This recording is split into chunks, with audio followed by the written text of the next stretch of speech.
안녕하십니까. 청년 보수정치 퇴근TV입니다. 오늘도 우리 자유민주주의를 수호하며 우리 보수의 미래, 우리나라가 정말 올바른 길을 가고 있는지 청년 입장에서 오늘도 우리가 꼭 알고 넘어가야 될 그러한 시점에 따라 키포인트에 대해서 함께 이야기를 나누어 가보도록 하겠습니다.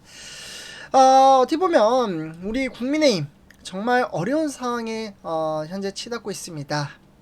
현재 불이 난 상태에서 불난 집에 부채질을 하는 그러한 사람이 있는데, 아마 이렇게 말씀드리면 어느 정도 좀 지레짐작 하시는 분들도 계실 거라고 생각합니다.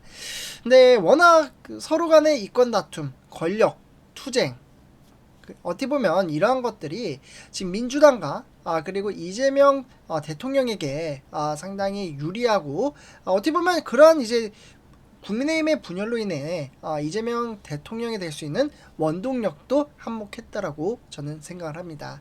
뭐 이 또한 우리 퇴근TV 가족분들 사람마다 또 생각이 다 다르잖아요. 네, 그렇다라고 생각을 하지만 어쨌거나 빨리 국민의힘이 재건할 수 있는 그런 원동력에 따라 좀 똘똘 뭉쳤으면 좋겠다라는 생각을 합니다.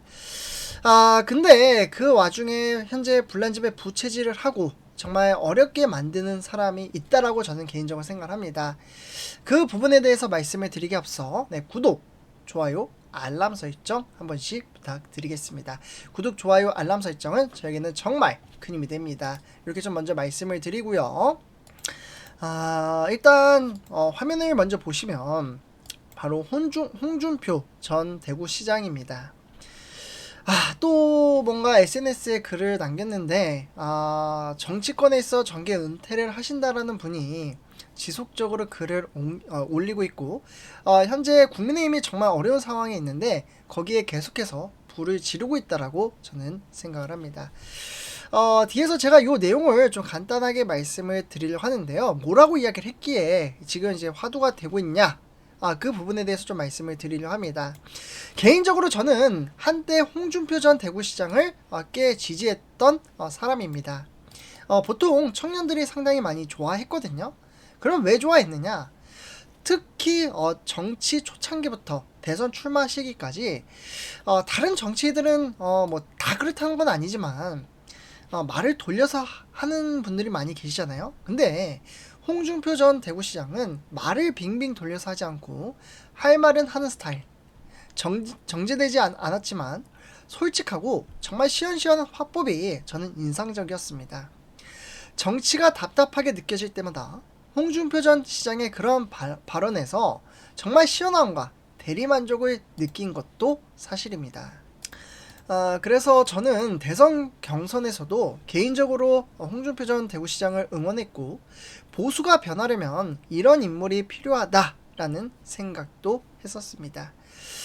그런데 이번에 홍준표 전 대구시장이 방금 제가 글을 보여드렸다시피 국민의힘을 향해 다시 한번 날선 비판을 했습니다. 내용을 보면 상당히 강하다라고 생각이 드는데, 뭐 중간중간에 뭐 사기 경선이다, 모두 내 탓이고 자업자득이다, 뭐 이런 이야기가 있어요. 뭐 간단하게 말씀을 드리자면, 혁신의 출발은 대선 패배 책임자들을 퇴출과 기득권 철폐 이건을, 총선 역대급 참패를 당하고도 백서 하나 못 낸 당이 그걸 해낼 수 있겠나 라고 이야기를 합니다. 이길 수 있었던 대선도 사기 경선, 제가 아까 말씀드렸던 부분이죠. 이 사기 경선으로 날린 당이 무슨 혁신을 할 수 있겠나 하는 척 국민들을 또 속이고 또다시 대국민 사기나 칠 거 아니냐.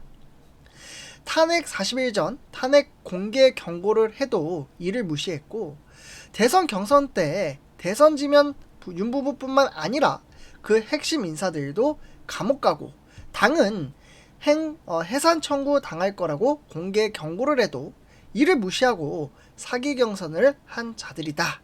결국 뭐 이렇게 이야기를 하네요. 뿌린 대로 거두는 법이다. 모두가 내 탓이고 자업자득이라고 생각해라.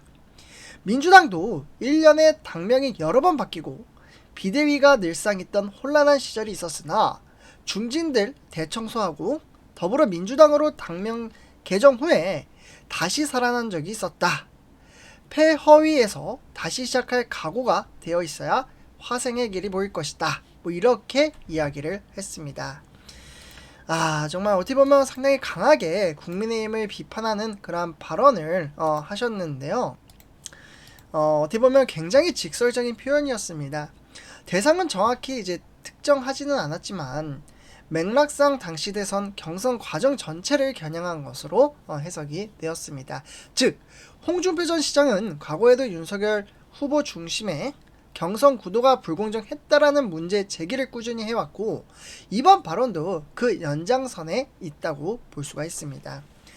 대선에서 지면 윤석열 부부뿐만 아니라 핵심 인사들도 감옥 갈 거라고 경고를 했지만 이를 무시하고 사기 경선을 했다. 그 부분을 지금 이야기를 하는 겁니다. 단순한 분풀이가 아니라 사실 이 부분은 경선 과정에서의 갈등이 아직까지 정리되지 않았고 그 후 폭풍의 총선 참패로 이어졌다는 인식을 보여줬다라고 주장 제기를 하고 있는데 사실 정계 은퇴를 하신다라고 하셨던 분이 갑작스레는 아니죠. 지속적으로 지금 SNS에 글을 남기고 국민이 부르면 돌아오겠다. 어떻게 보면 신당 창당설까지도 이야기가 나오고 있잖아요. 그렇기 때문에 사실 정치를 끊을 수 없는 분이지 않나라는 생각이 듭니다. 근데 최소한 지금 어려운 상황에서 도움이 되었으면 하는 바람이지만 오히려 상당히 어렵게 만들고 있기 때문에 그러한 부분들이 조금은 좀 아쉽다라고 저는 개인적으로 생각을 합니다. 그래서 어쨌거나 홍준표 전 시장의 이번 발언은 단순한 감정 표현이 아니라 보수가 스스로 돌아보라는 경고라고 이야기를 하고 있지만 아직은 그러한 메시지를 보낼 시점은 아니다 라는 말씀을 드릴 수가 있겠고 이에 따라 우리 퇴근TV 가족분들은 이 내용에 대해 어떻게 생각하시는지 상당히 궁금하기도 합니다. 댓글로 남겨주시면 좋을 것 같고요. 앞으로도 제가 지속적으로 이러한 소식을 전해드릴 테니 구독, 좋아요, 알람 설정 한 번씩 부탁드리겠습니다. 감사합니다.